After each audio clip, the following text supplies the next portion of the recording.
Hey Hebrew fans, this is Todd. So today I'm thinking about making a new Ice Armor He-Man for Classic. So this, and just to let you guys know, this is a special episode for my friend Brian, because he's in the middle of making his own Ice Armor He-Man. So I thought I'd make one to kind of show some techniques and some ways to do it. So first of all, this is one of my coolest figures I think they made for the 2000X line for He-Man. I mean, it's so cool, the grays and the blues, and it's just awesome. Now, he came with this little piece that goes on his wrist, and it's supposed to fling these little ice discs. And the way you put this on is you would take and put it in there and just kind of move it around until you find where it seats perfectly. And once you get it to seat perfectly, then you would, there it is, you just pop into place. Then you would take and put the straps on around. If you take a look, it has basically the indents of his wrist cuff, so it lines up and just pops into place once it's lined up perfectly. Now, he didn't come with a battle axe or any other weapons, even though the back of his armor is a perfect spot to store his battle axe. But it's so cool, he came with a blue clear ice battle axe. Even his spear is such an odd size with this big old handle in the middle. His hand has to be a special hand to hold it, and it just does not fit right in his back because it needs to go down to about right here. And you can't put it in this way because the spearhead doesn't fit. So you know it's made for the battle axe. It just fits too perfectly in there. He just didn't come with one. All right, so to make this figure, it takes quite a lot of other figures to recreate them. So let's go ahead and take a look at the first figure you're going to need is Ice Armor He-Man, because we're going to take his armor and some other parts. Now, there's a couple ways to do the different wrist guards, and I'll talk about that in a few minutes. So next you got to figure out what body you're going to use. Now, before I jump into the body, you may also want to grab another He-Man just so you can have the battle axe and maybe the shield as well to go with your Ice Armor He-Man. So it stinks as you got to get another figure just for the accessories to go with it. All right, so next thing is the head.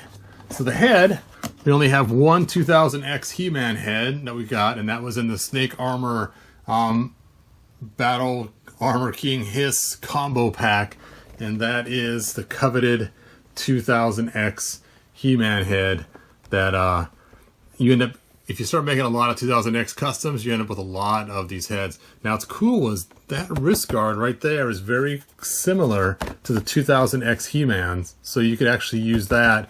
And there's another figure that has another wrist guard on the other side, but it's not the right color. But if you were to cast them, you could create those. This also comes with a really cool 2000X sword. If you're going to use a 2000X sword, I suggest using the one from this pack instead of the one that came with the 2000X He-Man.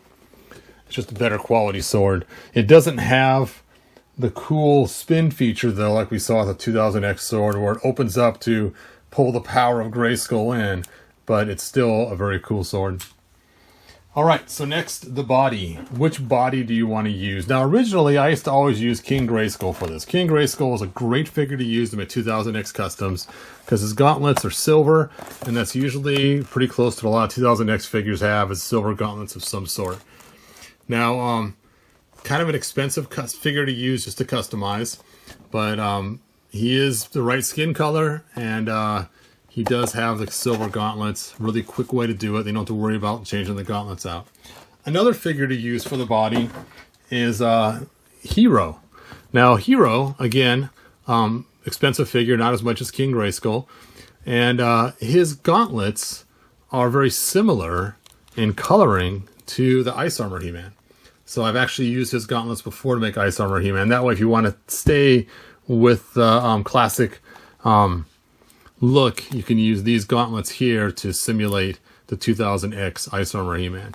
Now, the bad part is you can't actually use his full body because his stomach and upper part of his body is painted gold.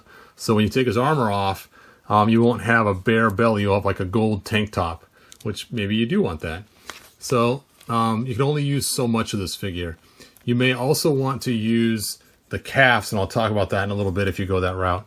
Now, if you do have a hero figure you want to use for your custom, there's a lot of pieces on this figure that are great for other parts. You can use the head to create Hero before he changes the hero. This midsection always works great for other figures. The boots are very coveted as well because they are a 2000X style for a lot of different figures. You've seen me use them before for my 2000X Skeletor. It would also work really great for a 2000X Stinkor too. So if you do decide to go that route, at least his parts won't be wasted. So the next thing is the boots. What boots do you use? Now you could carefully cut these boots off and sand them down to get them off. You know what? I didn't finish the gauntlets. Hold on. So, or back to the gauntlets, or you could use the gauntlets that come with this figure as well. You could take and slice the arm, and I'll show you guys that, drill out the center of it, and then you have to slide them on to a figure like Ular that already has bare wrists. Now, if you use Ular as your base, the problem is his ankles and his calves, they don't split in the middle where the boot should go. So now you have to either cut them with the Dremel tool, which is not a good idea, or you have to use somebody else's calves. Now I found a really cheap solution for finding those bottom legs is Molar. Molar skin color is very close, and it works pretty good for using that, and Molars do go for less money, and as a bonus you'll get an extra Skeletor with a missing tooth, which you can plug the tooth if you want to with some type of putty or Sculpey or epoxy mix, and then paint it yellow with a black wash to fix that tooth, which is kind of fun to do that because look at his eyebrows. His eyebrows have a different expression on his face, and after you plug the tooth you get to keep that expression that is only on this Skeletor head. So that's kind of fun too. And he comes with a Havoc staff and his swords. So this is a really good way to use those parts. Now the rest of Molar is not really for much. You can use them for, you can use the gloves to make some cool custom Zodaks, because he has the right gloves instead of the spiked pointed ones. But again, you got to paint those white before you do that. All right, so the boots. A couple ways you can go with the boots. One is you could carefully cut these off and then drill a hole in them in the top and add an O-ring or something so it will pop on the place in the spot it used to be. But the problem with these boots is they're not symmetrical and they're not the same, and they don't rock on the bottom. This back boot is the trouble child. So this back boot goes back a little bit, and so if you put them onto your action figure, you're going to end up having one leg that must go back all the time. I've tried to heat it up and reshape it, but then after time it just goes back to its weird state. Now, when this figure was made, it was actually made off of a Fisto 2000X that they repurposed the body to create the ice armor. So it has some Fisto parts like this metal piece in front and some other things. So there you go. So I like to use Icer's boots. Now, Icer has fur boots. The problem is that the feet themselves are not fur coated, but that's okay. I can live with that. And sometimes you use a loincloth also if you want to for some cool features and ideas. Now, speaking of loincloths, there's a couple ways you can go for the loincloth. One way is to use the loincloth that comes with Ice Armor He-Man. And this is a great way to do it. I've had some videos on how to use them. The problem is it has this split right here for the cool feature that makes him throw the disc. Cha-cha!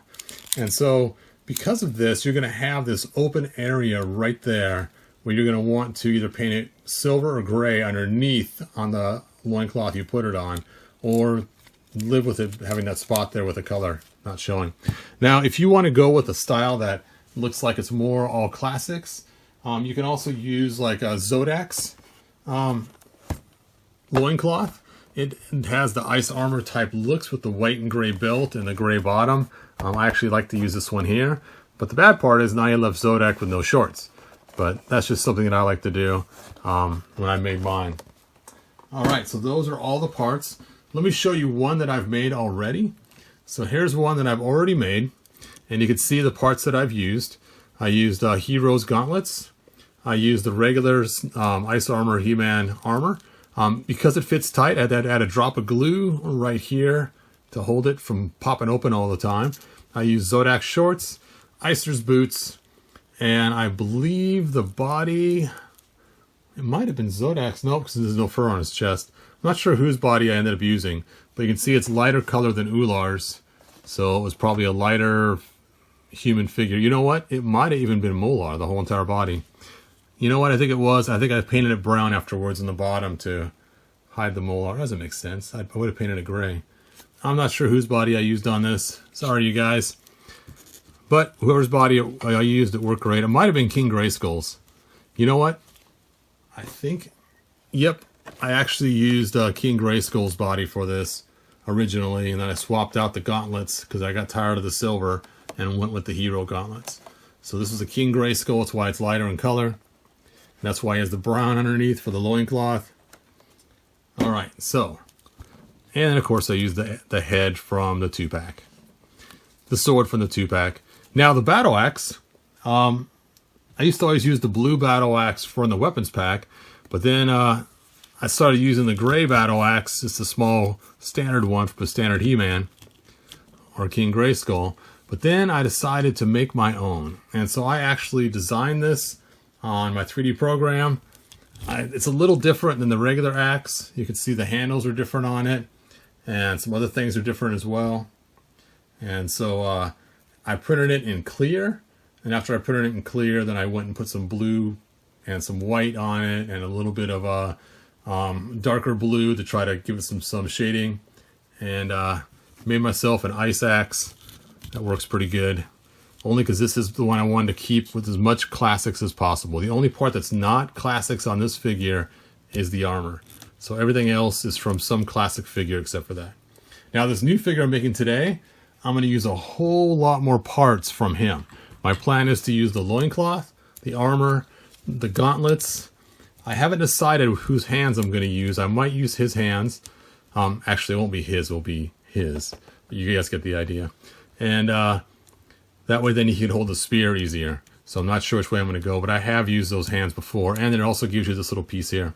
Now I want you to notice on this side, it's just that bluish gray, more gray than blue. And on this side, it's cool and silver and has all the details. I think they did this for a couple reasons. One, when you take this off and on, you would have scratched that paint up a lot. And two, you can't see it once this is on, so it's not that big a deal to have it colored. But since mine's not going to have that on all the time, I want them to match. And so either you have to get 2 arms that are unpainted or 2 arms that are painted. Now, I happen to have an extra left arm that I have acquired. And so I'll be using this left arm here. Looks like it has a little damage on it. Bummer. I'll be using this left arm here to make 2 of these same gauntlets, and I'll just flip it over on this side, just like that. It's not exactly correct, but it will work really good. So, there we go. There is my plans for this Classics He-Man. And I'm not going to use these boots. I might show you what they look like. I may not. I'm not sure. Oh, this keeps getting blurry. Sorry, you guys. Whoop, there we go. But I'll probably go with Icer's boots. Now, there is somebody online. They were asking me for Icer parts. So, soon, I will have some Icer parts for you. I'm going to steal the boots and the loincloth and the spike. And the rest I'll have for you if you need them. All right, you guys. I will go ahead and get to work on this, and I'll show you some in-work videos as we go.